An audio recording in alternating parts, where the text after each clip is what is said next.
And here we go, everybody. Hey, thanks for listening to another experience of me and Paranormal You. I'm very excited today because joining me on the program in a virtual sit down is Julie Ryan. Julie is a medical intuitive. She's an author. She's a podcast host. She is a radio host. You've had many lives in this current life, it seems, and you've been in this game, as we call it, of the, I don't know what you like to call it, if you like to call it, some people hate the term new age and spirituality or the woo. I love the term woo, but just in this world of like where it's more fun to believe in things, tapping into intuition, understanding that there's a lot more to this world than maybe the physicalist, world of scientists would believe.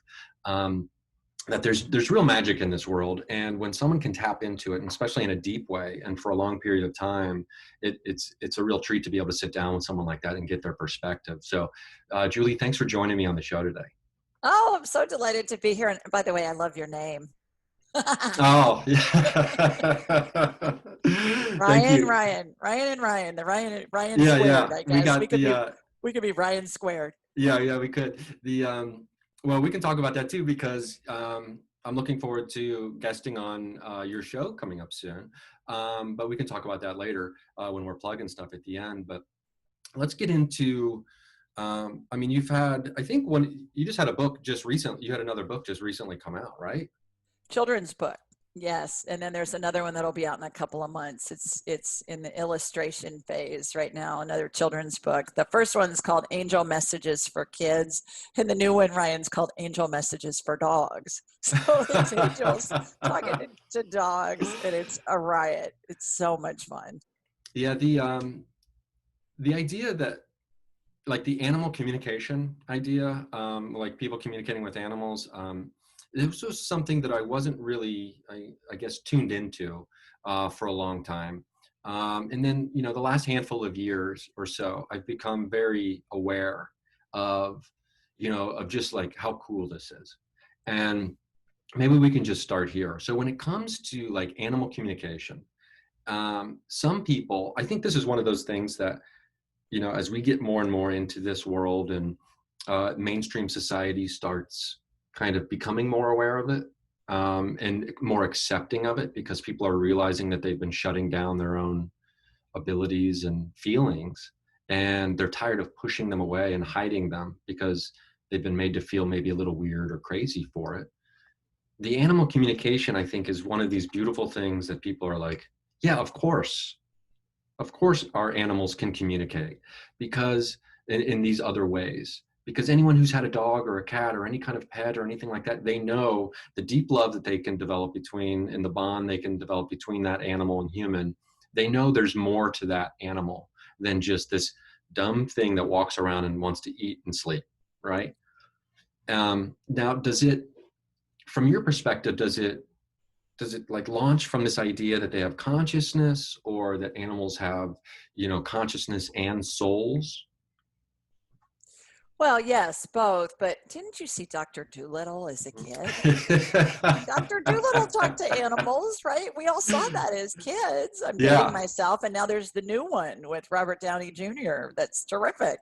Really cute. And yes, animals and humans and trees and everything all has a vibration. Everything's made out of energy. Go back to your third grade science classes. Everything's made out of energy, and it's all about the frequency of that vibration.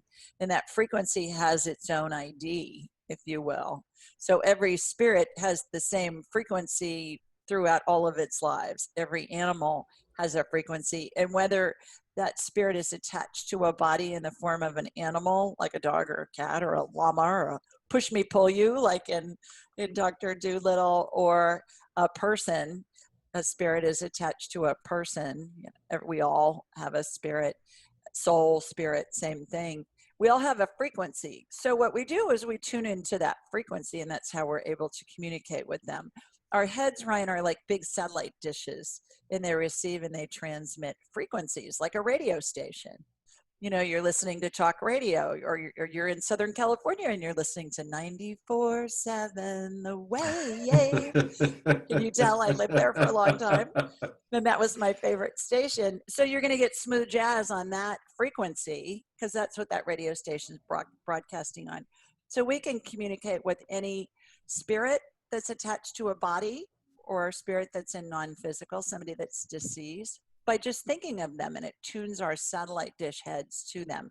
Same with an animal, whether it's a spirit that's in an animal that's alive or a deceased animal. We can communicate with them anytime, any place, and we all have the ability. I learned how to do all this woo-woo stuff. I use woo-woo to Oh, I like answer woo-woo. Yeah. your question. I say I'm an inventor and a businesswoman who learned how to do woo-woo, and I'm a buffet of psychicness. So, you tap into spirit and you can communicate with spirit, then you have access to universal intelligence on any thought that's ever been thought, on any thought that's getting ready to be thought. That's really cool. The buffet of psychicness. I love that. I love that image. It's like you walk up and you've got your plate and you're like, oh, do I want clairvoyance, clairsentience? Oh no, give me a double heaping of animal communication. Yeah. What was the watershed moment for you at the beginning that really kind of broke the dam open? Because looking back into like your history and the way you describe it, it wasn't. You say it's not. I think what you say, I'm not direct quoting, but it's like you weren't stalked by ghosts ever since you were a kid where you noticed them, right? So like, what was the watershed moment for you, if there was one, or was it a gradual, flow that happened where you're like, oh, now this is open. Now I got to be doing this. Right. I say, well, I'm not one of those psychics who's had dead people chasing her since childhood, or if I did, I didn't know it, Yeah. let alone what I would have done with it had I known. So the watershed moment for me was a friend gave me a book called Anatomy of the Spirit by a medical intuitive named Carolyn Mace. And I thought at the time, I'm an inventor of surgical devices sold throughout the world, Ryan, and I'm an entrepreneur. I have founded 9 companies in 5 industries over 30 years. So some people say I have ADD. I choose to believe that I'm just interested. My husband calls me an information suck. He's like, I have never met anybody that's interested in just all kinds of different things. So my girlfriend gave me this book for my birthday, Anatomy of the Spirit, and this woman who was the author called herself a medical intuitive. And I thought, what the heck is that? Because I'd been in the hospital supply industry for quite a while at that point and had a manufacturing company that I owned. And I have patents and trademarks and stuff on devices that I've manufactured that are still being sold throughout the world after 30 years, by the way. And so I read her book and I thought, well, I want to know more. But this was so long ago, Ryan, it was before the internet. So I did the old fashioned thing and I went to a bookstore. Oh, can To you believe it? see. Can Can you you imagine? believe it? I You had know. boots on the ground and you went into a brick and mortar. I did a Barnes and Noble. I love And a Barnes and Noble. I do too. Unabashedly. I love it. I like agree. I want to go to one right now. Like just thinking about it. I Yeah. love the idea of being around books. I Yeah, I agree. love that. I agree. So I went in there and I thought, I'm just going to see what's in there. If there's anything else, I was interested in learning more because certainly I was involved in healing, in inventing and manufacturing and selling products that were helping during surgery to help people heal, obviously. And I thought the whole concept of utilizing energy to facilitate healing was fascinating to me. So I found this book called Hands of Light by a woman named Barbara Brennan. And Barbara Brennan she's still alive. She is a physicist who was a former physicist for NASA. And she took very complex physics, quantum physics principles and distilled them into understandable language for the non-scientific mind. That would be me. And so I read her book and I thought, it's like I was led and I wanted to know more. And then I called, she had a school at the time. So I called her school, it was on Long Island. And I said, do you have anybody in my area that perhaps is a graduate that's teaching this stuff? Sure enough, they did. There was a woman that I studied with and who is still my mentor after 30 years. Susan Austin Crumpton is her name, and she's in Nashville. And so I lived in Nashville for a while. So I went LA, Nashville, Birmingham. I'm in Birmingham, Alabama now. And I worked with Susan studied with her for 6 years and really got the equivalent of a postdoctoral degree. I like to say I paid the same amount as I would have for a PhD in this stuff. And interestingly enough, now, Ryan, I teach this to people all around the world. I teach a class once a quarter. It's online. It's distilled into 4 weeks, 4 Saturdays, 2 hours on each Saturday. And people say, well, how can you distill all of that into just 4 weeks? What took me 6 years to learn? And I use the analogy of, well, we had carrier pigeons, then we had Morse code, then we had, the telephone, the hardline telephone, and all of that. And now we're using internet, and we're using Wi-Fi, and we're using all of that. So it's just progressing. Yeah, for sure. I really like that idea too, because I'm thinking of bouillon cubes. Exactly. It's all concentrated in there, when before, it would take, you have to wait for all these different spices and things to grow, and then you'd have to pick them. And then, I don't know a lot about bouillon cubes, but it is kind of cool though, the evolution of, there's a guy, scientist Kevin Kelly, who talks about evolution tends towards specialization. And I do think we can become more efficient, and it's just like a general, I don't really think about it this terms. I'm just kind of occurring to me, but like the evolution of the way we process information, right? Oh yeah. And like the way and how it maybe speeds up for us. If we're doing things right, we get better, more adept at learning, hopefully, and then we can learn lessons faster. So I do love that idea, and it makes sense to me. It seems right. I guess is what I'm saying. Well, it's a transfer of energy at the level where I play to communicate with spirit to my students. And I've had people in my class who are several physicians, many PhD professors from all different specialties, lawyers, scientists, housewives, construction workers, truck drivers. The only prerequisite you have to have is you got to be able to speak English, because that's the only language I speak. And everybody can do what I do. We all come hardwired for it. It's just learning to enhance your capabilities and then develop them from there. And to your point about, it seems like the learning is speeding up. Have you ever seen a toddler that can't speak yet knows how to use an iPad? Exactly. It's like they come in knowing this technology stuff. I'm looking for somebody under 30 to help me with my iPhone, let alone an iPad. Yeah, there's something really cool about seeing that. And for me, it's one of the big moments I had where I was thinking about, like past lives or global consciousness and connectivity. I was watching one of those nature documentaries, and they were talking about how, I think it's a specific lizard.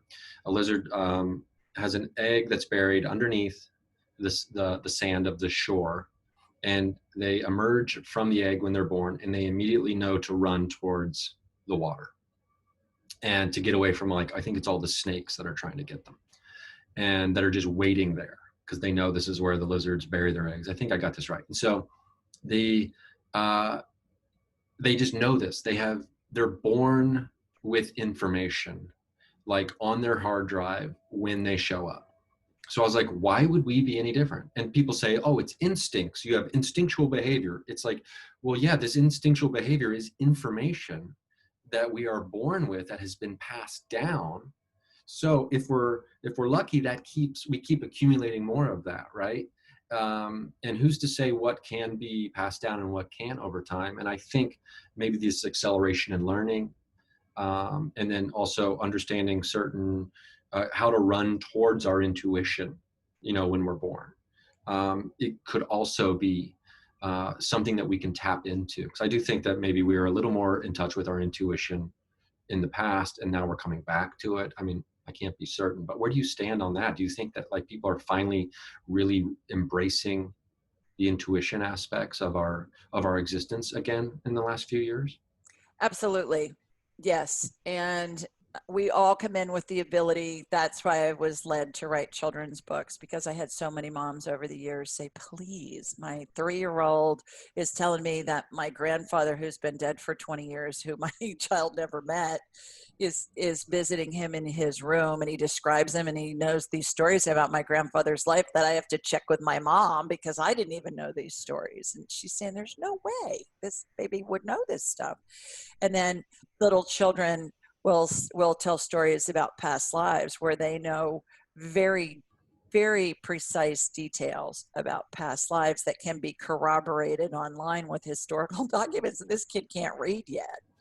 And then some moms have said to me, okay, my grandmother died and we're at the funeral home and we're telling little Johnny, well, grandma's in heaven. But he's going, no, she's not. She's over in that weird box and she's asleep. How do you explain that to them? And so that's what these children's books are all about. It's teaching them what this is all about in an illustrated children's book with bright colors, and it fosters the communication. What I find is that most small children, if not all, have the ability to communicate with spirit. They can see spirit, they can hear spirit, they can communicate with spirit, whether that be a deceased loved one or an angel or somebody else, some other spirit. And then as they get older, perhaps their parents or a teacher or another authority figure like an adult says, oh, honey, that's just your imagination. That's not really true.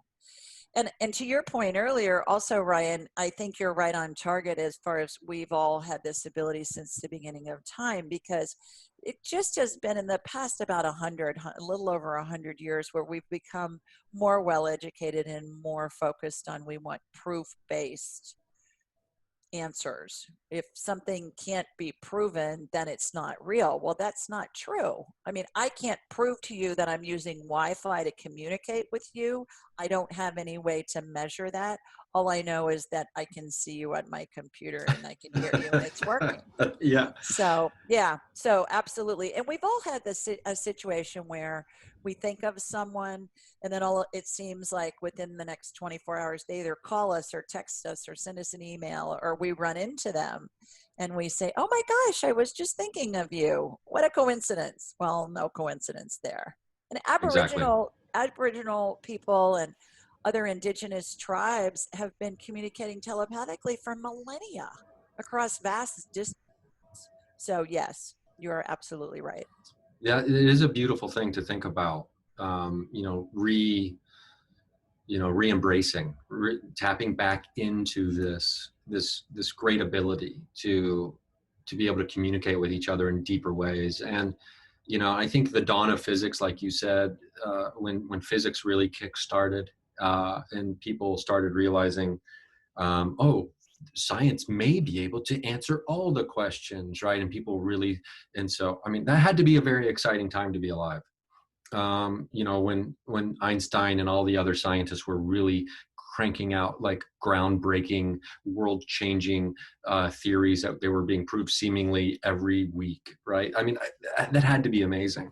But I think you're right, and like that kind of made a lot of people move away from the intuition, the spiritual, the woo-woo, and I think people are burned out because even I'm reading this great book right now and I'm so close to being finished with it because it's very, you were talking about, what was it called? The Hands of Heaven? Was Hands that of the Light. Hands Hands of of Light Light? by Um, Barbara Brennan. yeah, I'm gonna have to write that down. Hands of Light. I'm reading this book. It's called Now, The Physics of Time, written by this brilliant scientist named Richard Muller. And he's trying to figure out what exactly now is, because most scientists try to stay away from it because it's baffling, it's mind-boggling, it's very difficult to even figure out scientifically. And but to your point, they're talking about the greatest mathematicians and the greatest scientists in the world understand that the unknown and the unprovable, there's a sliver of unprovable that's built into physics, quantum physics, and mathematics. And some don't want to admit it, and they would be called like the physicalists, who think that science will answer everything, and if it's not provable, it's not real. But Right. we know that's not true, and we live in that, I guess, that unknown sliver with a lot of these things that we work on, that we're interested in, or in your case, that you're providing for people. And that's, it takes, I think there's a type of person who can be drawn to this, and there's another type of person who can dedicate a life to it. And Mm-hmm. I think eventually it won't be nearly as, not obscure, but limited in number, because I think it is kind of exploding in especially the last 2 years, in a really good way. What does it take to make that choice that you're going to transition, or at least add to all the other many things you're doing, and fully embrace the medical intuitive aspect, the psychic aspect of your life. Because you know, I don't want to make assumptions, but you know, you're a successful business person, you're an inventor, and now you're kind of coming out of the woo-woo closet and telling your friends that, like, oh no, I'm a medical intuitive and psychic now too. That's right. Well, there was definitely a watershed moment to your question before where I did make that transition, and it didn't happen overnight. Certainly I was led. I live in the deep South. I was led to do that. Yeah. And, and what happened was I was at my mentor Susan's office, and I do healings and zap on people all over the world. She's the only one that does them on me. And so I was with her, and when she's doing a healing on me, my deceased loved ones line both sides. I'm on a massage table. They line both sides of the table. And all of a sudden, this dead Pope spirit showed up, Brian. And I thought, oh, well, this is going to be interesting. And I said, well, who are you? And he had the whole Pope outfit on, you know, the hat, the vestments, the staff, shepherd's staff, the whole 9 yards. And I said, well, who are you? And he said, well, I'm Clement. And I said, there was a Pope Clement. I never heard of a Pope Clement. Cradle Catholic, 12 years of Catholic schools. I never heard of a Pope Clement. And Susan's Catholic too. She never heard of Pope Clement. I said, have you ever heard of a Pope Clement to her? And she said, maybe. So he was laughing and he said, yeah, I was number 6. And I said, okay, fine. May I help you? And he said, yeah, you're supposed to teach the world what happens when somebody dies, because it's been so bastardized and everybody's afraid to die. And, you know, that's part of why you're here. And everything that you've done is going to lead up to you having the ability to do this. And I said to him, I'm not doing that. I'm a businesswoman. People are going to think I'm nuts. And he's like, yeah, whatever. And so then I get the car to go home, Ryan, and I Googled just for kicks Pope Clement VI. Turns out the guy was in office during the bubonic plague, when 2/3 of Europe, the Black Plague, when 2/3 of Europe died, and he's best known for his prayers for the dying and his prayers for the dead. And I'm thinking, okay, Ryan, you cannot make this stuff up. Yeah. And so he prodded me really for years. He would come in and I just resisted till one Sunday we were at church. I was sitting between my son and my husband. And the priest from the altar during his sermon said, wouldn't it be amazing if someone could tell us if angels and our deceased loved ones really meet us and lead us into heaven? I'm getting elbowed from both sides from my husband and my son. I thought, okay, God, I mean, seriously, from the church, from the and our priest, who's a pastor, is a great guy. You would love him. He's hilarious. And he's up there, and during that same sermon, he says, people are so afraid to die because they don't know if they're going to fly or they're going to fry. And which is so true.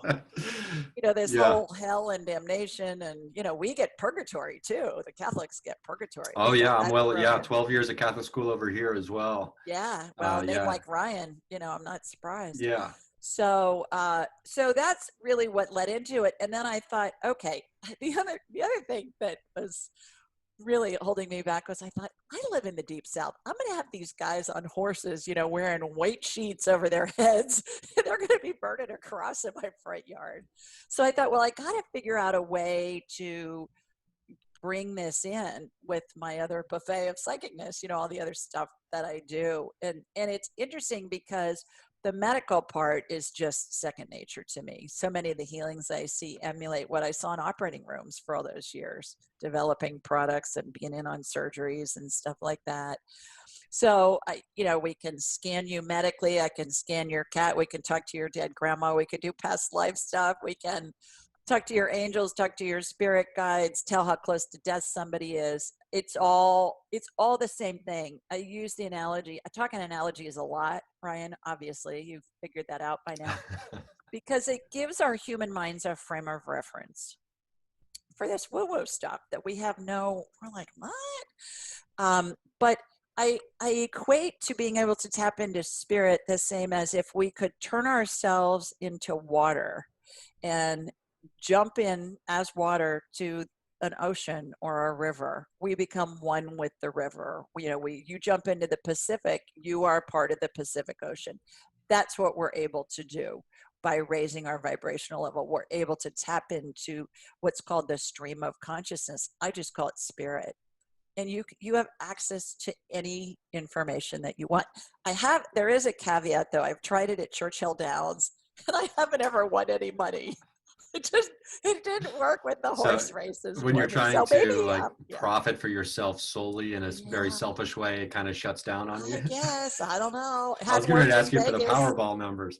Yeah, Like, yeah, yeah, no, that yeah, would be, people always say that. Well, if you're so psychic, why haven't you won the lottery? And it's just like, are we really exactly. still doing that? Are we still having that Yeah. conversation?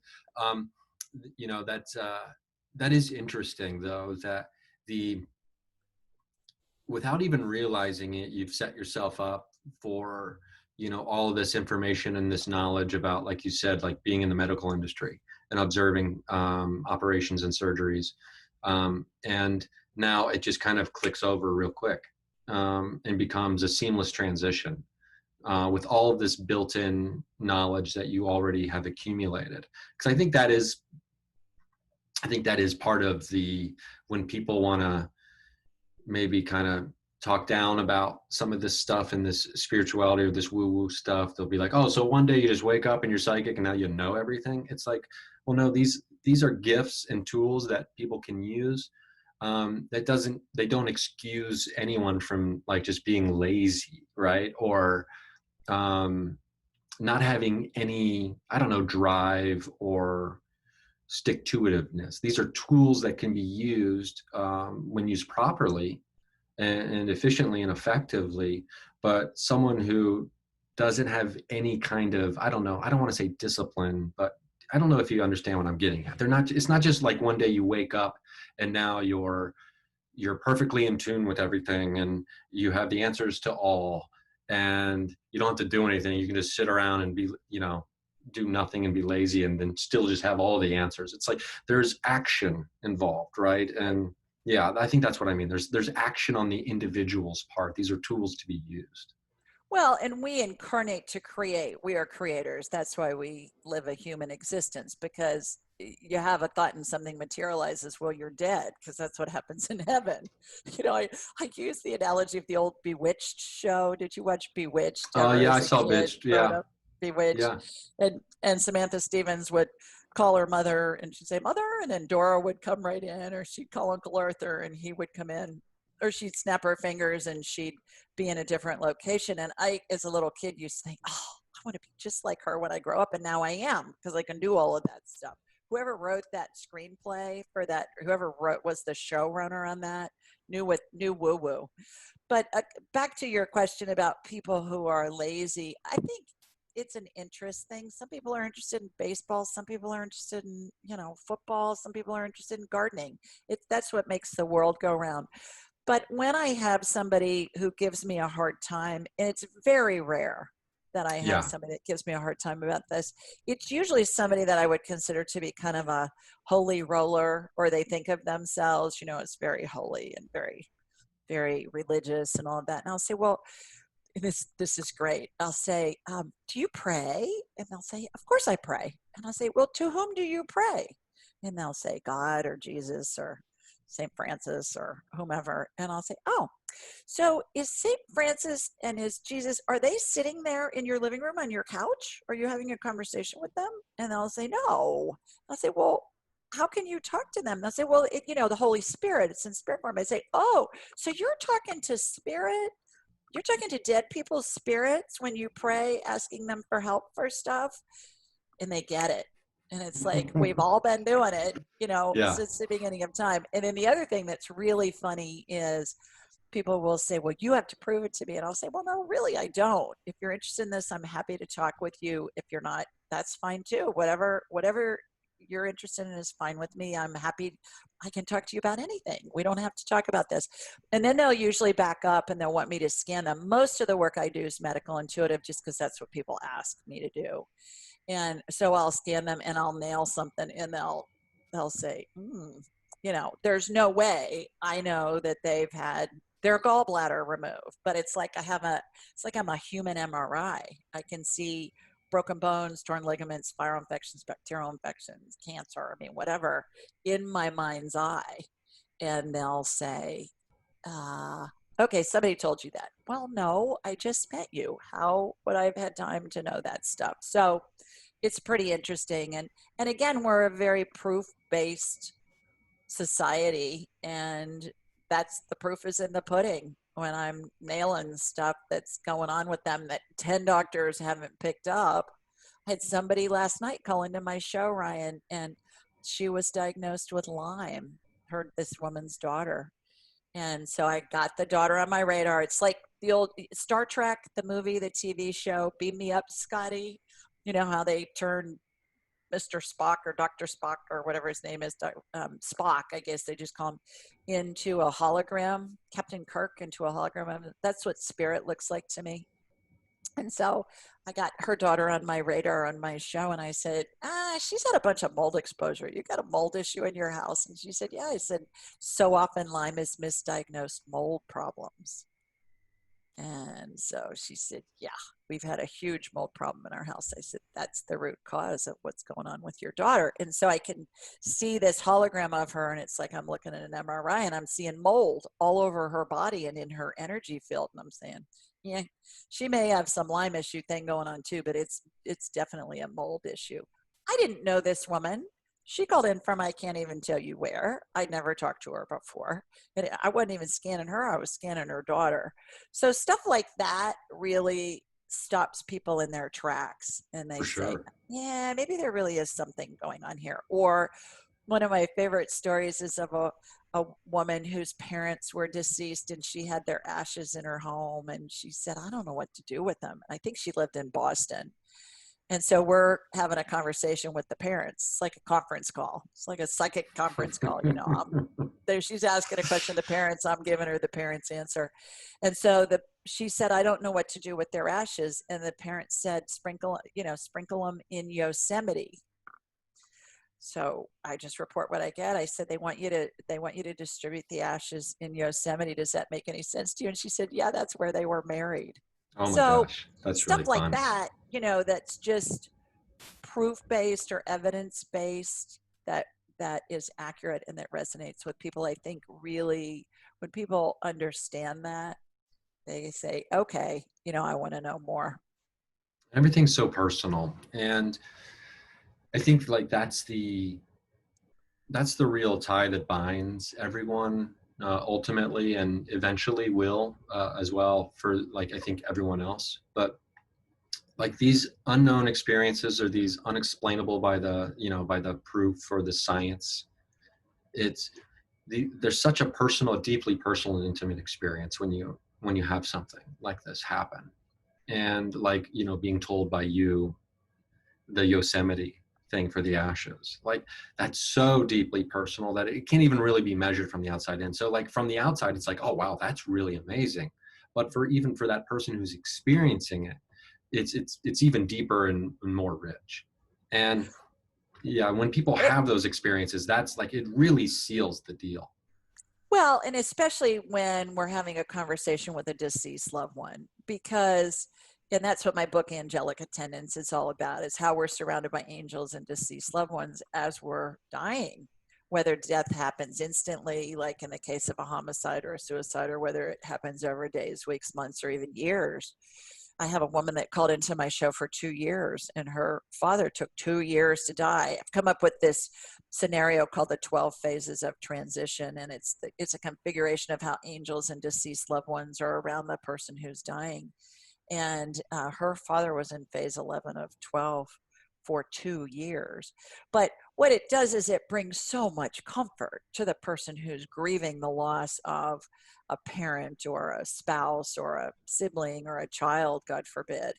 And they can communicate with them. And then everybody can communicate with a spirit. You want me to teach you how to do it? Oh my gosh. Of course. Yeah, Like, it's really I mean, easy. does anyone answer no to that question if ever asked? Well, no, I don't think they have. I don't think they have. So Well, here's how, good. it's super, super, super simple. So remember, our heads are satellite dishes, and Mm-hmm. how we tune to that person's frequency as we think of them. if you're cooking dinner or folding laundry or, riding your bike down the street and somebody who's deceased comes into your head out of the blue, that's them letting you know that they're close by. Also, likewise, if you want to talk with them, you just think of them and that tunes your satellite dish head right to their frequency and they'll come right in. So what you do is you just say something to them either aloud or in your head, and then they're going to answer you and it's going to feel like a thought in your head. It's going to come in instantly, like as fast as you can snap your finger. If you think about it for more than a couple of seconds, Ryan, that's going to be your brain talking to you. Okay. The other thing to remember is that spirits are super literal, super, super, super literal. They're always going to give us the right answer. How applicable it is, especially if we're looking for guidance, is going to be determined on how we ask the question. For instance, if you're asking say your deceased granddad, are we going to enjoy the movie? And you get a yes. And you're watching some movie tonight on TV and it's awful. And you're thinking, this is awful. We're going to change. We're not going to watch this. And you're saying to your granddad, what was up with that? This movie was terrible. Versus had you asked Granddad, will we enjoy watching the remake of Dr. Dolittle tonight on TV on Netflix? See the difference in how the question is asked. Mm-hmm. The first way it was asked, are we going to enjoy the movie, could pertain to any movie that you watch for the rest of your life. Versus a specific movie tonight on Netflix is way more specific. And so if we're looking for information, and I always say practice with stuff that doesn't matter, like, is it in my best interest to eat this chocolate chip cookie or this peanut butter cookie? I mean, really, in the big scope of life, does it matter? No, but you're going to get an answer. Yeah. Is it in your world? Is it in my best interest to take the 405 or to go service streets, the 405, the freeway, or service streets, to those that don't know what the 405 is? And you're going to get an answer right away. Now GPS is going to help you with that as well. But things like that, practice with it, do it. The more you do it, the easier it's going to be. The more you do it, the more validation you're going to get. The more you trust it, the easier it's going to be. So it's really I love fun. the idea of the specificity, and it reminds me to some degree of like that whole monkey's paw thing. It's like you got to be careful what you wish for, and the more specific the better, I think, in almost everything in life when it comes to seeking information and you're trying to find answers. I wonder, I mean, you do talk about how you're a person, and it's not like you're walking around everywhere you go scanning people and all this kind of stuff, and I think that's important to remember when we talk about this kind of stuff, that at the end of the day, it's always people who also are psychic. It's not a psychic who's also happens to be a person sometimes. And there's because I think when people hear about someone's psychic, now they have that idea in their head, like, well, they know everything all the time that's going to happen. It's like, let's take a breath here. Like, someone's a baseball player. That doesn't mean they always have their mitt on, or they're always got a bat in their hands and things like that. So when it comes to the balance, because you're doing a lot of stuff. So when it comes to the balance, I mean, do you have like a schedule you stick to? Like, I mean, because you've got the radio show, you got the podcast, you got the books, the consultations and other things you're doing for people. Is there like a limit on each day, or some days are just more jam-packed than others? Do you give yourself a limit on this? It's not set in stone. That's a great question. And to your point, I turn my abilities on and off at will. I don't walk around scanning people, because number one, it would be an invasion of their privacy. Number two, it's none of my business. Number three, I don't really want to know. Imagine being in a crowd of people going, ooh, that one's got that going on. That one's got that going on. That one's got like his dead dog that's going along with him. I don't do that. So I do talk to clients all day, most days. I have hour sessions that people book, and we can talk about whatever they want to talk about. I would say 90+% of them are medical related, because they just got something going on that hasn't been diagnosed, and it's been an issue. So I'll help them with that. I have set times that people schedule, and they go on my website, askjulieryan.com, and they can click on a link, and it shows them what the available dates and times are. My son is coming in from LA. He and his wife, we found out last night, they're coming in for a visit in a couple of weeks. So my schedule will be cleared when His Majesty arrives. He's my only child. And when His Majesty arrives, from the time he lands till the time he leaves, we will, yes, I will be at his beck and call. So yeah, it's fun. I have a very normal life. The funny thing about all of this is I really thought that I would do semi-retire. I would just semi-retire. I sold my medical device manufacturing company several years ago, 5 years ago. And I thought, I'm just going to kind of see what comes up. Well, here I am doing all this full time. And it's a blast. It's the first thing I've ever done. As I mentioned, I've founded 9 companies. It's the first thing I've ever done where I don't have a business plan. I'm not looking at measurables. I'm not saying, okay, I want to do this, this, and this. And I've let it unfold just organically. And it's been remarkable. The people I need and the things I need to know have always shown up in my life, in every area of my life. But now it's just so much fun, because this morning I was testing microphones. I'm building a recording studio in my home for my radio show. So I was in a recording studio and we tested 5 different microphones with a couple of sound engineers. They came up out of the blue. I mean, one of them is very famous, has worked with, gosh, all these big movies you would know, all these big recording artists and people like that. And he's in Birmingham, Alabama. I mean, what's the chance of that? So I'm just going where I'm being led. If it feels good, I look into it. If it feels bad, I don't. It's really that easy. And there really is no such thing as retirement when you're doing something you love. Exactly. And I don't even think about retiring. Right. And especially, I mean, I've been doing stand-up comedy about 18 years. And then once I was able to transition into doing it full time, I never thought about, oh, I can't wait till I get to this age and I can stop. Right. It's not built into the idea of the future of my life. And I think that's my great hope for people, for everyone, is, casting aside if I can just do this until I'm 65. Yeah. If I can just put off living my life until I'm 65, then I can live real hard, real fast for those 15 years I get, or like whatever the idea is. And my hope is, like, my dad has a similar kind of story where he lived for years doing something that I think he kind of enjoyed. And then it was like the last 15 years, he really got into something he loved. And now he doesn't even he talks about retiring a little bit, but he loves what he does now. And so retirement isn't an option. I really do hope that for people. I mean, I think I know a lot of people will call psychics and be like, what am I supposed to be doing? Right. And they want life advice. They want career advice specifically. And I think, if I had to guess, I'd say that, what is it?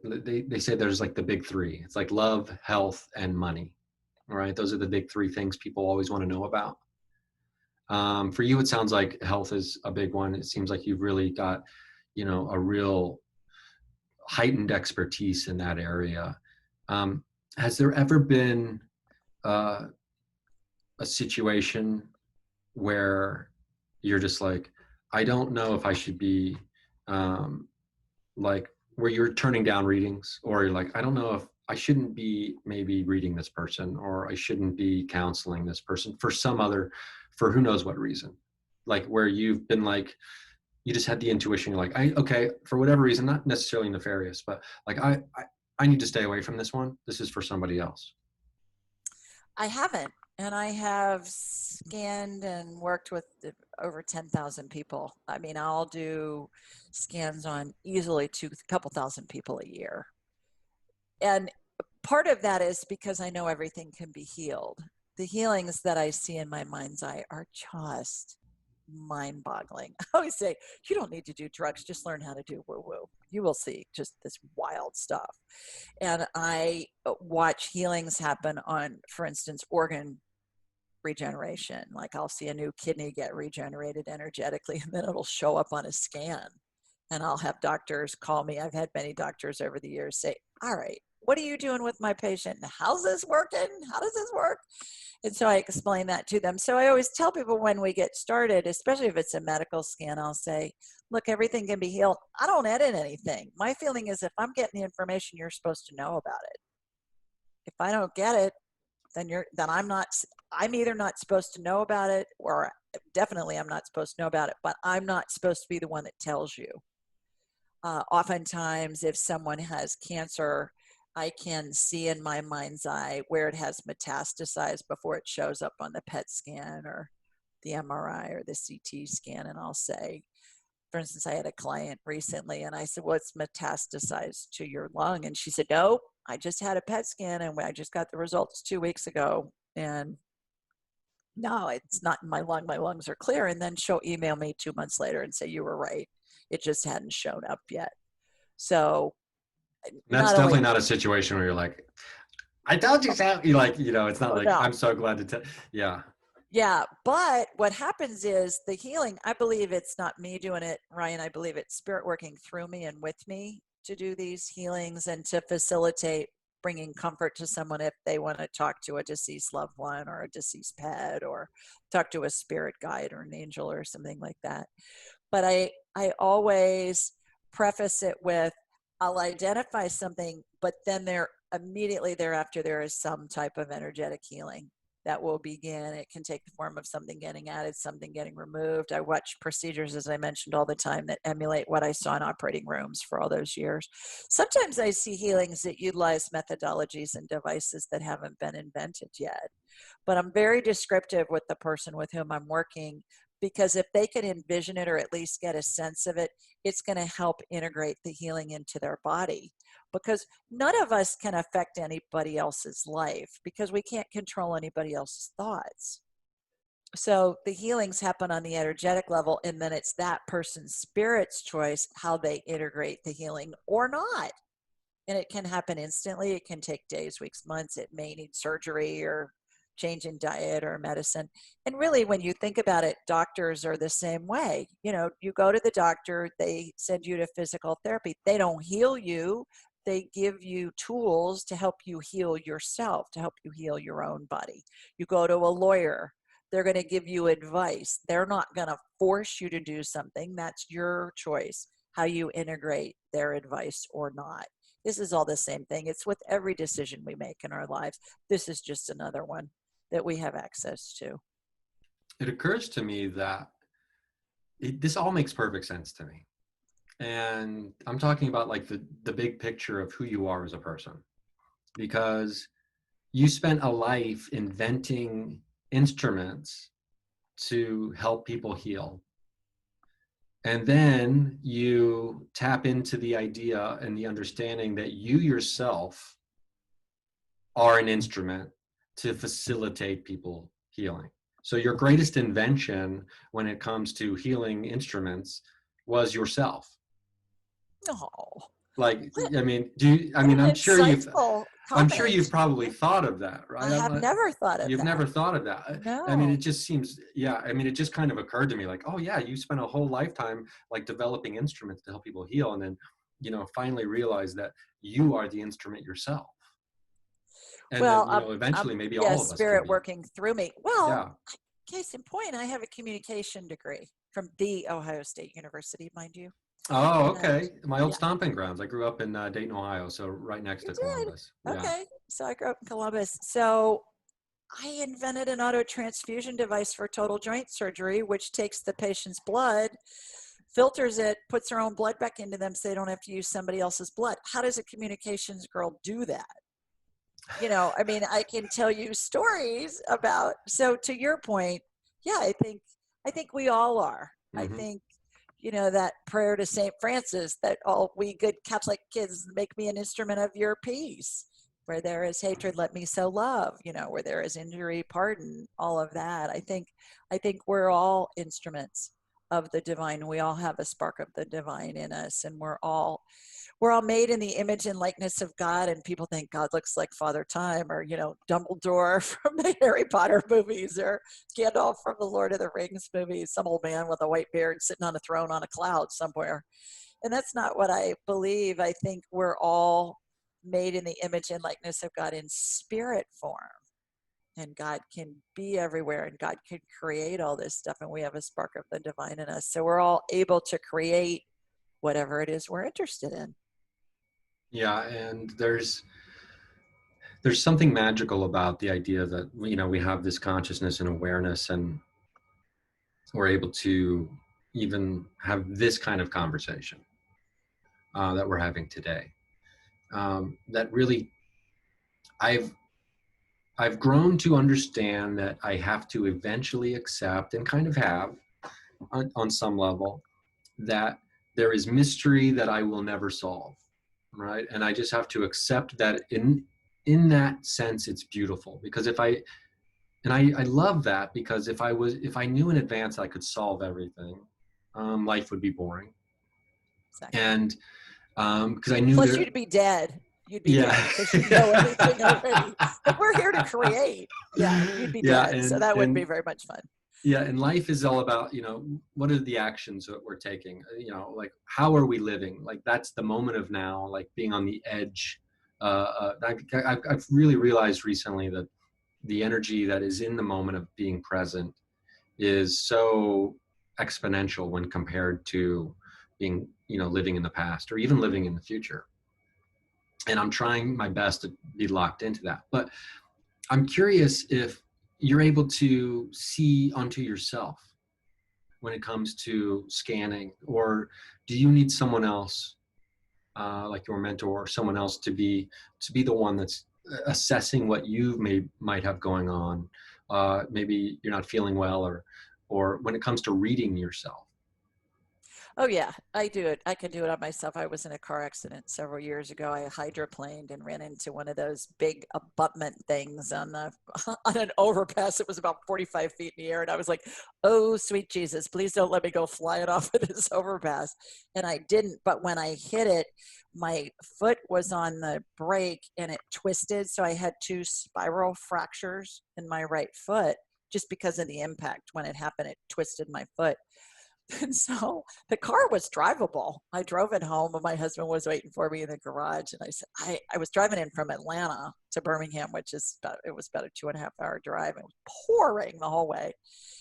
And so I said, I got to go to the bathroom, and then we need to go to the emergency room. And he said, why? I said, because my foot's broken. And he said, well, what do you mean your foot's broken? You're walking on it. I said, trust me, my foot's broken. So we go to a doc in the box, and they take an x-ray. Guess what? You got two spiral fractures. No kidding. Put me in a boot. And, I'm in the business. So I called a buddy of mine who's an orthopedic surgeon on a Friday night. We're in Alabama, and it's October, November. And I said, what are you doing? And he said, I'm turkey hunting out in someplace I'd never heard of.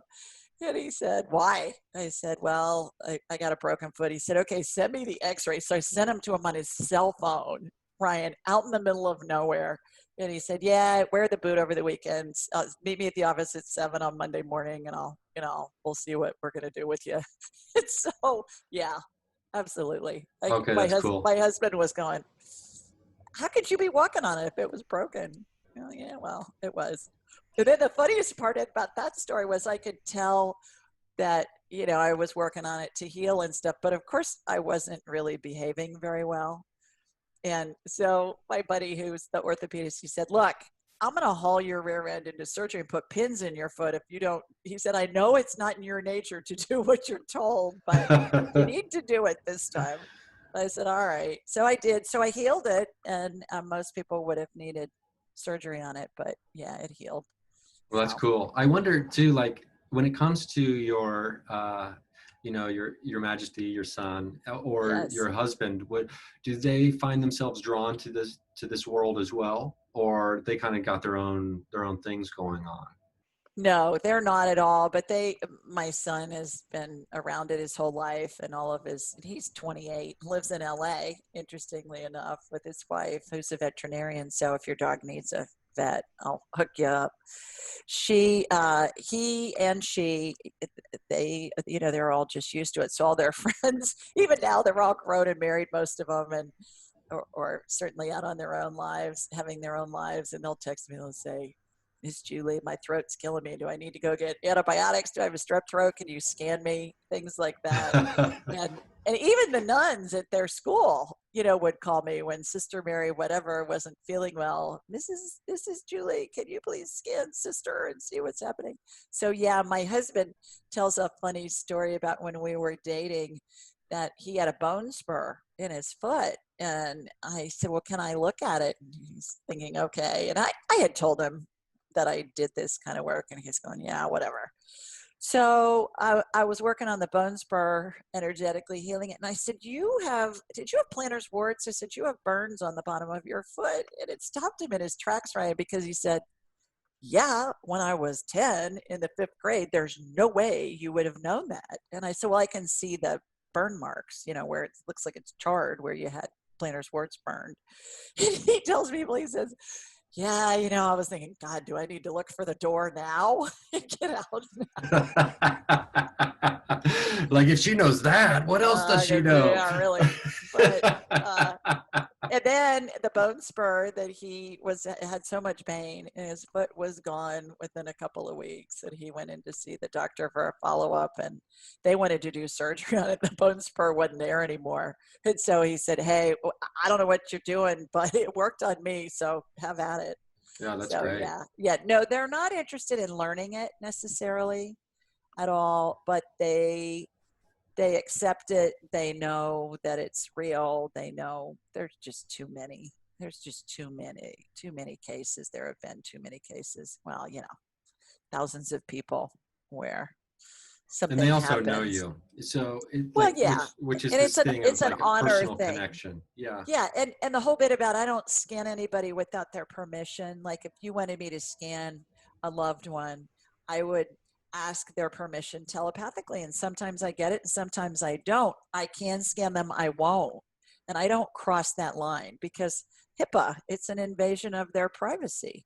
We can talk to their spirit, and that's fine. Like if you have a friend that has pneumonia, whatever they're going to tell you is what they want you to know, but you're not going to look at their x-ray without their permission. That's the difference. So yeah, I have very strict ethical boundaries that I don't cross because I just don't think it's right. I think it's an invasion of somebody's privacy. And not just with medical stuff, but with anything. Like if I'm driving through McDonald's drive-through and the kid who's doing the checkout, has a dead person behind them, I'm not going to say, hey, by the way, normally I'm not going to see it because I'm not going to have my radar on. I turn it on and off at will. It takes a nanosecond. So I don't walk around scanning people or, seeing dead people. I've had this conversation a lot in the last, I feel like in the last 72 hours, but there seems to be, for me, logically, when I play out the future and just like step by step by step, these things that we're discussing here today they'll just become normal, boring, everyday facts, part of reality, right? Everybody knows this is possible. Like what we're talking about here will be the same as, going to get your blood tested. Everybody just knows, yeah, we can do this, right? It's like, why are we talking about it? It's no big deal, right? There might be a little more magic still associated with what we're talking about, but I think you understand. But so when you say HIPAA, it's interesting because I think there will come a time where psychics and or medical intuitives, there is that client, the doctor or the psychic client, confidentiality, and I think there will be parts, a future that we're living in where this is like formalized and part of the structure. If the way I see it, since I believe all this stuff is real, that it's only a matter of time before it becomes integrated in society in all these different ways, right? And the formalization of, okay, well, what are the boundaries and what are the regulations of these things that we now know are just, part of our life. And I do think you're ahead of the curve on that by doing this in the way you're in the way you're choosing ethically to go about using your abilities and these talents. Because I think in the future, it's built into part of like, this is how, it's regulated almost to a certain degree, if that makes sense. Well, it does. And a couple of things come to mind. First of all, I think an analogy to what you've just so eloquently stated with where this is going is genetics. We can clone sheep, we can clone body parts, we can clone things. What are the ethics that are wrapped around that? Number one. Number two, along the genetics line is, what do we do with the information when we get our DNA scanned? 23andMe, that kind of stuff. Other tests that are genetic tests, can they be used against us? Is it information we really want to know? Things like that. I think also along the lines of this psychic stuff, I'm an advisor to a project at the University of Arizona. A guy named Gary Schwartz, Dr. Gary Schwartz, is down there, and he's done research, scientific research, that has proven that, as he says, life exists after bodily death.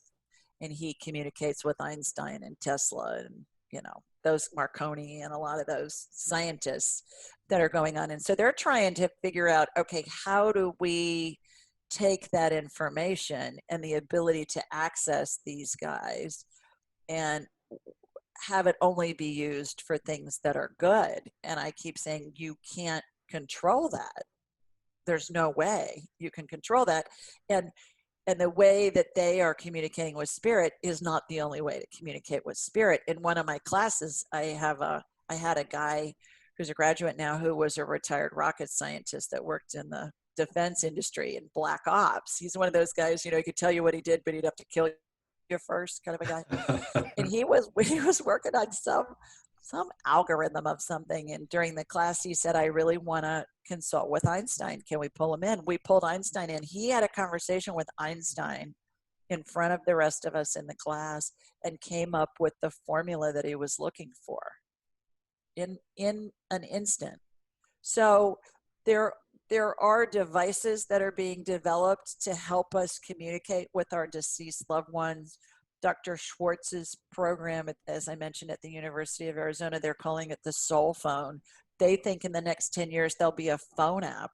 To your point about where we're going in the future with this, there'll be a phone app that will allow people to communicate with deceased loved ones via their phone. Wow. Wrap your head around that. Wow. That's Yeah. really cool. I hadn't even thought of that.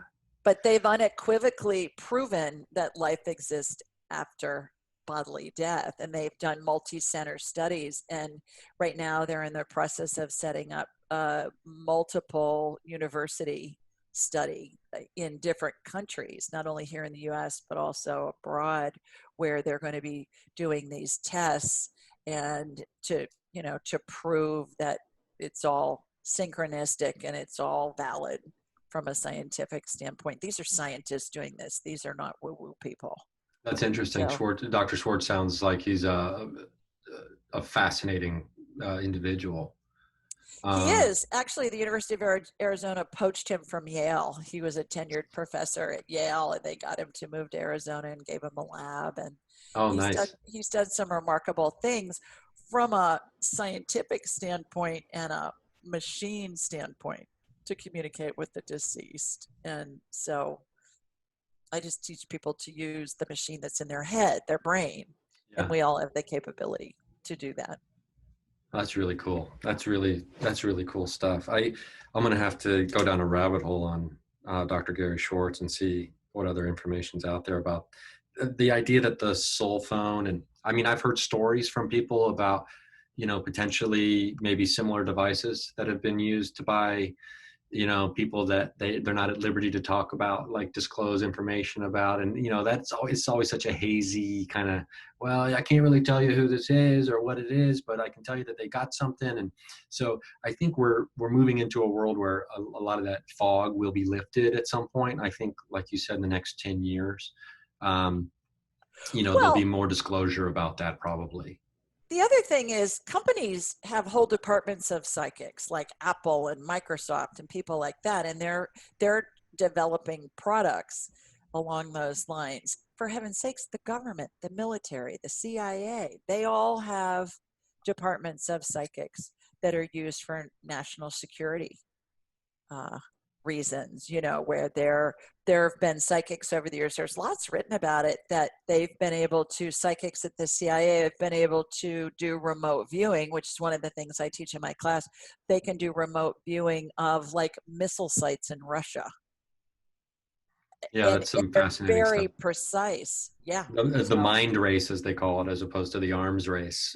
There's a great book written. I've got the book. I always forget the guy's name because the book was pretty dense. I was looking at my bookshelf to see if I can remember. But the yeah, there's so much going on, and there's so much to discuss. I mean, we'll have to probably revisit and talk more in the future. Um, let's put a bow on it, as they say, and let's let people know where they can find you all over the internet and elsewhere to get in contact with you, or to get your books, your podcast, your radio show.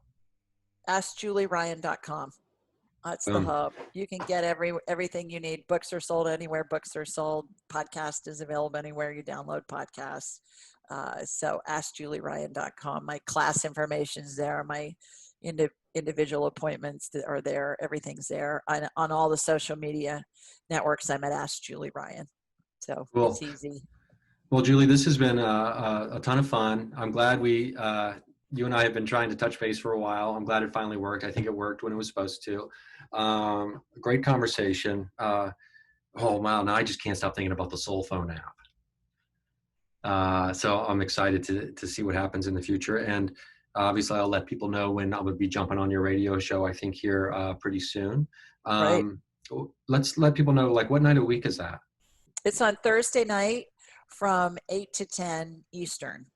And it's 2 hours, and then it's recorded, so you can download the But it's podcast. and it's a call-in show, right?